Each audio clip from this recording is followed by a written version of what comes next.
Rafael Calduch entiende el arte como la razón de su existencia, la necesidad de sentirse vivo y mostrarlo a través de elementos visuales. La evolución en su pintura ha ido surgiendo de forma natural. Hoy sus cuadros son la consecuencia de todas sus vivencias. En su obra, el arte deja de ser narrativo y se convierte en el reflejo de un sentimiento.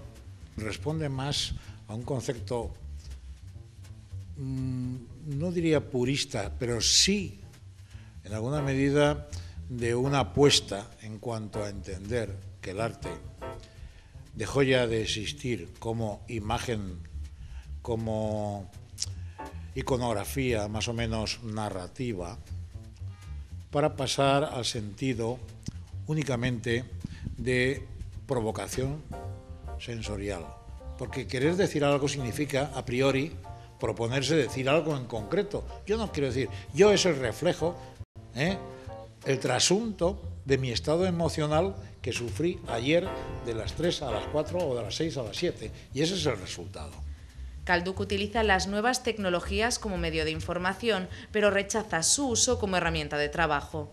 Porque entiendo que las nuevas tecnologías, aun siendo y como son imprescindibles hoy para el creador, no pueden alterar o no deben ocultar y en alguna medida anular eso que llamo yo la capacidad sensitiva. El estado de ánimo, el tiempo, la luz, todo puede influir a la hora de crear una obra. Sus cuadros no obedecen a dictámenes culturales. No está prefabricado. Lo estás fabricando tú y lo estás fabricando y no sabes qué color quieres, sino que estás. Y llega un momento que hay como una especie de sirenita, de toque, que te dice ese color. ¿Y por qué no el anterior? Pues ese. Pero que ese que además ha sido tú quien lo ha propiciado y quien lo ha compuesto. Su trabajo ha ido evolucionando con los años. Inconscientemente ha ido buscando el arte en su sentido más puro. Si analizas todas las series que he ido pintando, en alguna medida, casi inconscientemente, sin pretender, he ido retirando elementos connotativos.